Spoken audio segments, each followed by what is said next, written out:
এখন ছাগল আমাদের দেশে 15 লাখ টাকা দাম, ছাগলের দাম 15 লাখ টাকা। দুদক তাকায় আছে অন্যদিকে। যেই লোক 15 লক্ষ টাকা দিয়ে ছাগল কিনবে, ওকে গিয়ে পাকড়াও করেন, চেক করে দেখেন ওর টাকা হালাল হতে পারে না। হালাল টাকা যদি কোনো মানুষের হয়, সে 15 লাখ টাকা দিয়ে ছাগল কিনতে পারে? বাংলাদেশের মানুষ 4 কোটি মানুষ, আমাদের দেশে এখন নিউজ বের হয়েছে 4 কোটি মানুষ এই দেশে ঋণ করে তারপরে এই দেশে বাজার ঘাট করতেছে। এখনকার বাজারে 4 কোটি মানুষ, একজন দুইজন লোক না। আপনি একটু জোরে কোন, ঠিক কিনা? 4 কোটি মানুষ আমার দেশের ঋণ করে বাজার করতেছে এই দেশ। যখন এইরকম একটা অবস্থা চলতেছে, তখন ওনারা গরু কিনে 1 কোটি টাকা দিয়ে।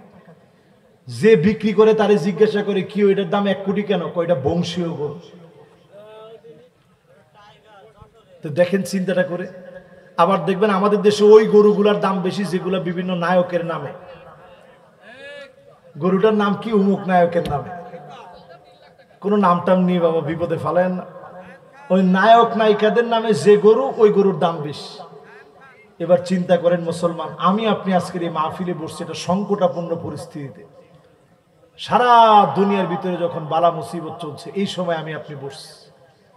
আজকে থেকে নিয়ত করেন ভালো মানুষ হবেন, নিজেকে নেকের পথে দেখবেন, তাওবার পথে নিজেকে দেখবেন।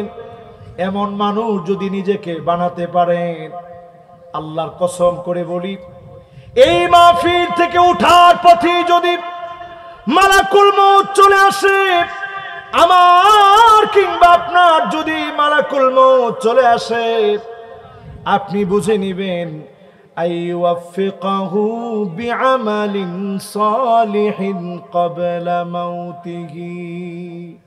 মউতের আগে অবশ্যই মালিক ভালোবেসে ফেলবে আমাকে আপনাকে, যিনি নেকের পথে আমলের পথে ভালোবেসে মউত দিবেন তিনি কে?